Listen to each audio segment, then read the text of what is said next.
Si je parle d'improvisation, je ne pense pas me mouiller en affirmant que c'est une étape quasiment fatidique dans l'expérience d'un musicien, et ce, quel que soit son niveau. Un débutant qui va venir au piano va forcément improviser avec ce qu'il connaît ou ce qu'il a déjà entendu. Ta ta ta ta ta, il y a très peu de chances que ça ressemble à un chef-d'œuvre, mais ça fait rien, parce que c'est ça le but d'une improvisation.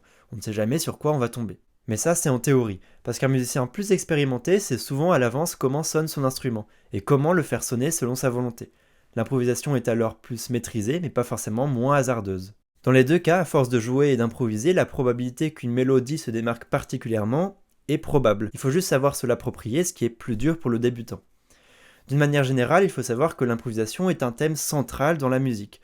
Certains genres musicaux en font même une importance toute particulière, comme le jazz par exemple, ou même le rock, des solos de guitare qui peuvent être allongés et improvisés en live, ou même dans un autre style, les battles de rap. Il faut savoir aussi qu'il y a même des cours d'improvisation dans les conservatoires pour le piano ou pour d'autres instruments. Mais justement, c'est à partir de cette idée initiale que je me suis demandé quelle est la part d'improvisation chez les Beatles. Est-ce qu'il y en a? À quelle mesure? Et comment est-ce qu'elle est mise en place? Évidemment que les Beatles c'est des musiciens comme les autres et qu'ils ont déjà improvisé, mais est-ce que ça fait partie de leur processus créatif? C'est ce qu'on va voir dans cette vidéo. En réalité, l'improvisation chez les Beatles, c'est une part assez sombre, assez obscure de leur histoire. En fait, on n'est pas beaucoup documenté là-dessus.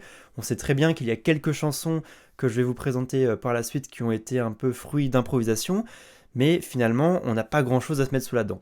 Mais l'aspect le plus intéressant pour nous repose dans les sessions de Let It Be en janvier 69, car pour la première fois, les Beatles improvisent en étant enregistrés. Les enregistrements des Beatles qui improvisent, c'est une source créative mais aussi informative hyper intéressante parce qu'elle est hyper rare. Ça ouvre la porte à de nombreuses réflexions sur leur manière de composer et d'appréhender la musique. En plus, c'est un axe de recherche qui n'est pas forcément très populaire, alors c'est pour ça que je suis très content de pouvoir en parler un petit peu sur cette vidéo.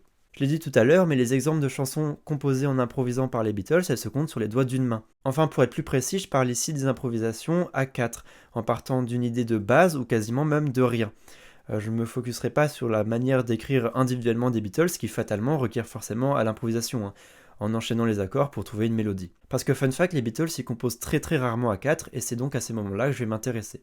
Le premier exemple de pure improvisation, il arrive assez tard dans la carrière des Beatles. C'est aussi d'ailleurs le premier instrumental que les Beatles vont créer et composer en 1967. C'est sur l'album Magical Mystery Tour qu'on retrouve la chanson Flying, qui a été composée par les Beatles afin de servir pour la bande-son du film éponyme de leur nouvel album. A noter aussi que c'est la première chanson des Beatles à avoir été créditée par les 4 membres du groupe, ce qui renforce donc son côté un peu singulier. La chanson elle-même, elle n'est pas spécialement marquante, elle témoigne juste du style de composition psychédélique propre à l'année 1967. Le caractère assez pauvre de cette chanson, elle est connue par les membres du groupe évidemment, mais aussi par les équipes qui les accompagnent. L'ingénieur du son qui est responsable des albums des Beatles depuis 1966, donc Geoff Emerick, Emerick en bon français, dit ceci à propos de la séance qui a duré 7 heures. Je vais citer. Ce fut ma première séance des Beatles au cours de laquelle il ne se créa absolument rien. En soi, la chanson, elle n'est pas spécialement mauvaise, elle est juste pas à la hauteur de tout le reste. La seconde chanson dont je vais vous parler est elle aussi sur l'album Magical Mystery Tour, sauf qu'elle a eu une renommée tout autre, puisqu'elle devient rapidement l'hymne du Flower Power américain de 67.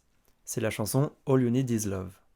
Les circonstances de la composition et de l'enregistrement de cette chanson, elles sont assez amusantes et particulières. Pour faire court, les Beatles, ils ont été choisis pour jouer en live sur l'émission Our World, qui a pour but d'être la première émission diffusée simultanément à travers le monde entier. Donc on appelle ça la Mondovision. Pourtant, les Beatles, voilà, ils n'ont pas forcément de pression, à tel point qu'ils commencent à répéter, à essayer de trouver des idées seulement 11 jours avant le live. Donc comment ça se passe? En fait, John Lennon, il présente une idée de base aux Beatles qui sont plutôt emballés, alors ils commencent à travailler. Mais pas dans des circonstances habituelles, puisqu'en fait, à part Ringo Starr qui sera à la batterie, les autres, ils sont pas du tout sur leur instrument de prédilection, entre guillemets.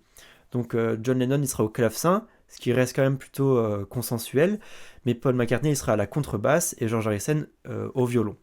Mais finalement, les Beatles, en fait, ils vont pas trop travailler. Ils vont surtout improviser et faire un peu les cons.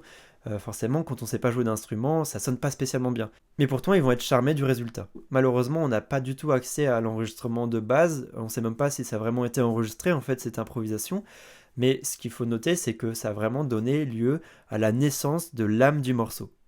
Parce qu'apparemment, la version improvisée est quand même très proche de la version finale qu'on peut entendre sur Spotify ou sur YouTube, par exemple. Donc comme je le disais, hein, les Beatles ils ont été plutôt satisfaits du rendu un peu brouillon, un peu orchestral, petit orchestre un peu étrange, si bien que John Lennon il a appelé carrément un autre orchestre à venir jouer avec eux en live cette fois pour l'émission, pour étoffer le manque de maîtrise finalement de Paul McCartney et de George Harrison aux cordes.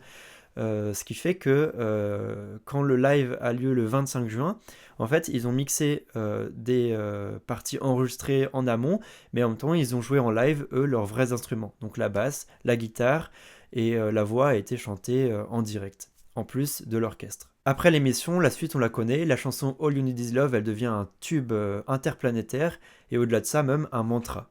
Il existe une dernière chanson que je peux vous présenter qui est fruit d'une séance d'improvisation, enfin plus ou moins, et on va le voir.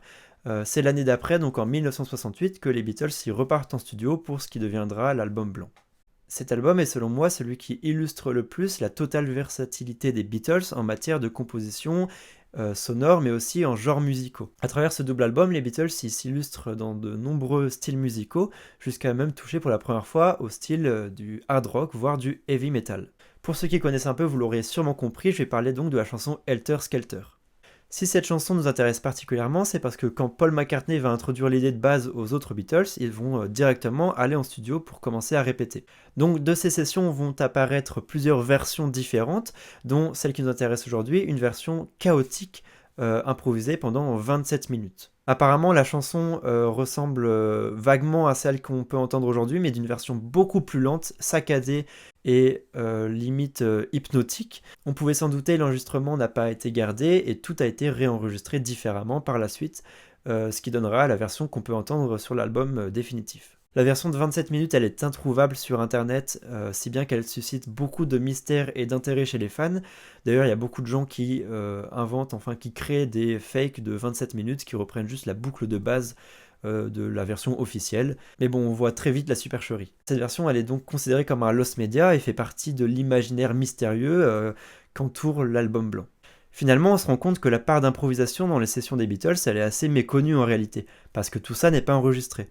En fait, il faut savoir qu'une session d'enregistrement, ça coûte cher, même pour les Beatles. Alors, souvent, ils allaient plutôt droit au but quand ils avaient déjà des idées, et ils ne pouvaient pas forcément se permettre de le faire durer les sessions indéfiniment. Mais ça, c'était sans compter sur l'aide de Michael Lindsay Hogg. Donc Michael Lindsay Hogg, c'est un réalisateur qui a déjà travaillé les Beatles pour réaliser certains de leurs clips, dont je mettrai des extraits sans musique parce que copyright forcément.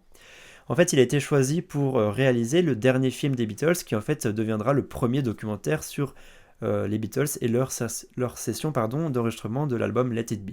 Alors forcément, si on enregistre les Beatles pendant près d'un mois en janvier 69, on retrouve forcément sur les bandes sonores des pépites des Beatles qui jouent, mais qui jouent réellement en fait, qui jouent de leur instrument par pur plaisir, qui improvisent et qui travaillent des chansons. Alors même si ces moments de vide entre grosses guillemets pour les Beatles qui sont censés composer donc de nouvelles chansons pour leur album ne font pas leur bonheur, en tout cas ça fait le bonheur des gens qui s'intéresseraient à l'improvisation chez les Beatles. Et ça c'est super parce que pour la première fois les Beatles improvisent et on les voit faire. Parfois ça reste évidemment chaotique et désordonné, mais parfois c'est magnifique, calme et totalement maîtrisé. Et c'est en cela l'essence même de l'improvisation. Ces images, elles sont précieuses parce que forcément, elles en apprennent beaucoup plus sur le processus créatif des Beatles qui en fascine plus d'un, dont moi le premier d'ailleurs. Et puis même, c'est des moments de totale complicité entre les 4 membres, mais surtout entre les musiciens et leurs instruments. Si certaines personnes doutaient encore du talent de pianiste de Paul McCartney, les sessions Let It Be sont la preuve ultime de sa grande maîtrise de l'instrument, car il nous offre des improvisations rythmiquement et mélodiquement hyper intéressantes. Paul McCartney est d'ailleurs celui qui s'illustre le plus dans ce documentaire, en tout cas du point de vue des improvisations, parce qu'il nous offre quelques-unes des plus belles mélodies qu'aucun musicien ne pourrait se permettre de mettre de côté, qui pourtant pour la plupart n'ont jamais été exploitées. Pour terminer cette vidéo, laissez-moi vous guider dans le palais du roi des oiseaux, où se diffuse une simple improvisation sans prétention aucune, qui pourtant serait assurément devenue un chef-d'œuvre si Paul McCartney avait voulu développer son potentiel. Ou alors je me trompe, cette mélodie est déjà à son plus haut sommet, et sa magie aurait terni dès lors que l'improvisation aurait laissé sa place aux répétitions. Mesdames et messieurs, voici The Palace of the King of the Birds, la plus belle improvisation des Beatles que je me permets de réinterpréter. Mais évidemment, en laissant le champ libre à l'improvisation.